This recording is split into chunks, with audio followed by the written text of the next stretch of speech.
2010-жылдагы революциядан кийин убактылуу өкмөт түзүлүп, төрайымы Роза Отунбаеванын 3 орун басары болгон. Алардын ар биринин так милдети жана тейлей турган тармактары атайын декреттер менен бекитилген. Кыргыз Республикасынын убактылуу өкмөтүнүн 1-орун басары Алмазбек Атамбаевдин иштөө тартиптерин координациялай турган мекеме ишканаларынын тизмеси.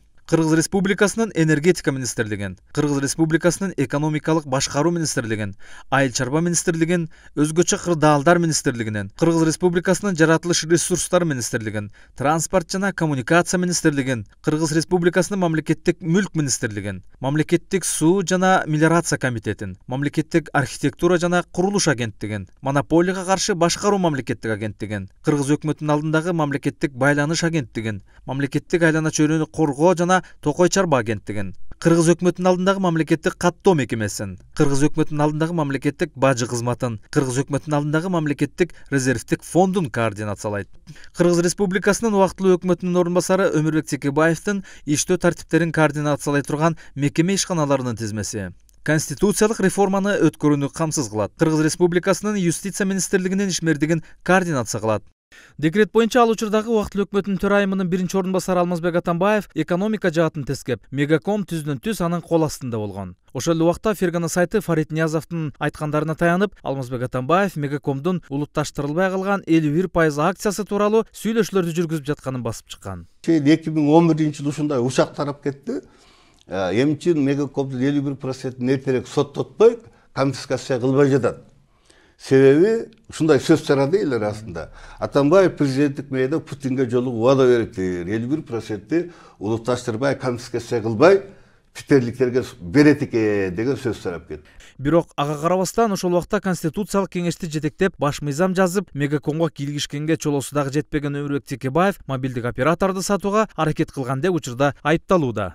Менин таң калып атканым ошол 10-жылдын күзүнөн биз декабрь айында 10-жылы тарадык убактылуу өкмөт.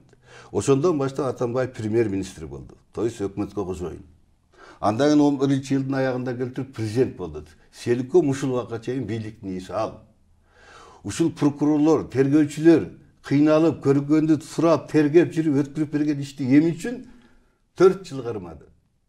Эмне үчүн ал кече чейин ушу Мегакомдун чыры бүтпөйт? Эмне үчүн? Эмне үчүн күнөөнү башкалардан издейт? Өзүң бийликте турасың да. 10-жылы дагы мүлк министрлиги сенин ал кураторлук кылган. Мен прокуратура болгондой, ал мүлк министрлигине ал куратор болгон. Внешний управляющий ал койгон Мегакомго. Альфа Телеком бардыгын ошонун адамдары отурган. Мегаком тууралуу кеп болуп жаткан соң сот процессине 2010-жылы экономикалык блокту тескеген. 2011-жылы өкмөт башчы болуп бардыгын өз колуна алган Алмазбек Атамбаев сот процессине жок дегенде күбө катары катышуусу зарыл. Бул тууралуу жактоочулар айтып чыгышты. Мамлекеттик мүлктү приватизациялоо боюнча маселе убактылуу өкмөттүн 1-орун басары караган. Ошол тейлеген. Ошондуктан кимдин укугу бар эле приватташтырыш боюнча мамлекеттик мүлктү башкарыш, мамлекеттик үлүшү бар акционерлик коомдо кандай добуш бериш, мамлекеттик ишканалар жетекчилери жөнүндө сөз болуп аткандан кийин түздөн-түз ошол тармакты караган, эскеген адам келип айтып берсе, мен абдан жакшы болот. Мамлекеттик айыптоочулар жактоочулардын бул өтүнүчүнө каршы чыкты. Алардын пикиринде бул иште Алмазбек Атамбаевдин эч кандай тиешеси жок экен. Сот процесси ачык, объективдүү жана ар тараптуу болуш керек. Ошондо гана жалпы кыргыз коомчулугу бул иште кандай бир жагдайлар бар экенин билет. Ошондуктан ушул президентти дагы күбө катары чакырылган, мен ойлойм, абдан туура. Анткени ал киши дагы убактылуу өкмөттүн мүчөсү болчу. Ага бере турган адвокаттардын, Өмүрбек Текебаевдин өзүнүн жеке суроолору бар. Ошондуктан иш адилеттүү, объективдүү болуш үчүн албетте сот чакырыш керек. Бирок сот чакырабы, чакырбайбы, ага кудурети жетеби, менин күмөнүм бар. Бирок ошентсе дагы эл билиш керек. Күбө катары чакырылган жана ал сот макул болбогойду деп. Алмазбек Атамбаев Өмүрбек Текебаевдин сотуна келсе, көп нерсе ачыкталмак. Себеби тергөө убагынан тартып эле канча күбө бар экендигин, иликтөө иштери кайсы убакта бүтөрүн айтып келет. Слушайте, я сам приглашал председателя ГКНБ. Сказал, слушай, вот, говорю, может быть, нам дать вот эти показания свидетелей. Там по тому же Текебаеву 10 человек. По Шахмамату, по другим. Оказывается, есть такое понятие следственная тайна. То есть, если он сейчас все это даст, и записи, и видео, и фотосъемки есть, это потом он будет виноват. То есть, надо подождать суда. По-моему, уже до конца апреля по Текебаеву будут переданы дела в суд. Пожалуйста. Жогоруда айтылгандай, убактылуу өкмөттү учурунда Конституциялык кеңешти жетектеген Өмүрбек Текебаевдин Мегакомду Маевскийге алып берип койгонго эч кандай укугу жок болчу. Маевский айткан сөздөрүн чындап эле далилдей алабы же жокпу, аны кыргыз эли көрбөй турган болду. Себеби соттун чечими менен мындан аркы процесстерди тасмага тартууга тыюу салынды. 2 күн мурда президент айтып атат, сот ачык өтсүн. Сотту элге көрсөткүлө. Соттун ачыктыгы элдин ишенимин жаратат, коомду түзөйт деп 2 күн мурда айтса, 2 күндөн кийин сот жок, сотту сүрөткө тарттырбайм, киного тарттырбайм, видеого тарттырбайм, жабыт көрөм деп атат. Бул же президентти сыйлабагандык, президенттин сөзүн сыйлабагандык, же болбосо ошо президент тарабынан жана кош саясат, көмүскө саясат жүргөн. Элге муну айтып кое берейин, ачык болсун деп. Силер жайлай бергиле, талкалай бергиле деген көрсөтмө болгонунун далили да.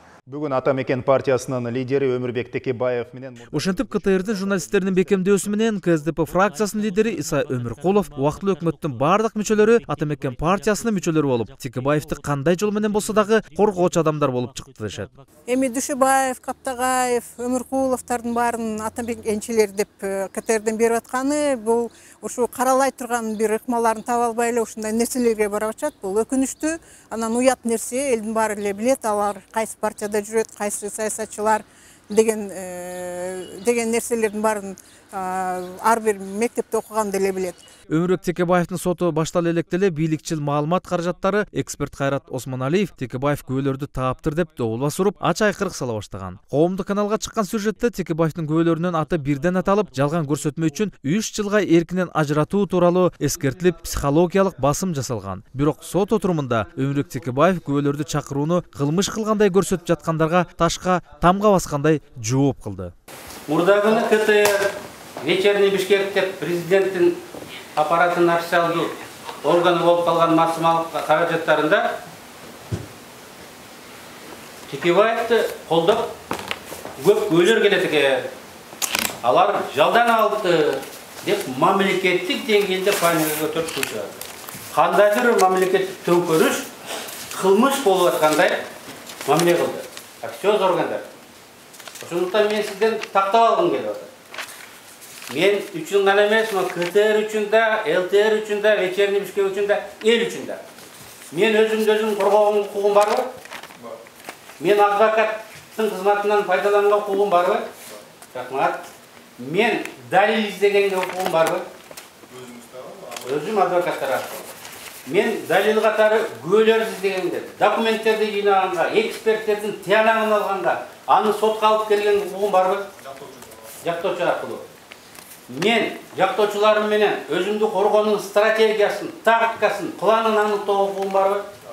Ошол планды ооз-эки жана кагаз жүзүндө жазганга укугум барбы? Мен ушуну мен үчүн гана эмес, эл үчүн КТР билип алсын деп. Текебаев күбө издеп атты. Кокой күбө келип калат экен деп азыртан дүрбөп атышат. Аны кылмыш катары көргөзгөн. Мен ойлойм, мындай мамлекеттик саясат сотко, сиздин эркиңизге, сиздин чечимиңиздин жыйынтыгына таасир этет деп мен эсептейм. Ошондуктан менин укугумду мен гана эмес, сотту байкап турган адамдардын баары билгендей болуш керек. Коомдук канал жалган көрсөтмө берсе, 3 жылга чейин эркинен ажыратылат деп Маевский, Модин, Өмүрбек Абдрахманов жана дагы президент айткан 10 күбөнү унутуп кеткен. Күбөлөргө психологиялык басым жасоо, каралоонун артынан түшүп алганынан кабар берет. Убактылуу өкмөттүн мүчөлөрү Текебаевди, Чотоновду коргойт экен деген сөз тарагандан же ошондой ой пайда болгондон алдын алып, ошол эле биздин мамлекеттик телерадио каналдан ошол эле жана вечерний Бишкекке жазып атышпайбы? Ай, булардын булардын коррупцияны колдойт, булар Атамекен партиясы, анан кийин ошон үчүн булар кылмышкерди колдойт депчи. Жок, андай эмес. Эгерде бүгүнкү күнү Атамбаевдин ордуна Текебаев президент болуп, Атамбаев ушундай шартта камакта отурганда биз Атамбаевди колдомокпуз.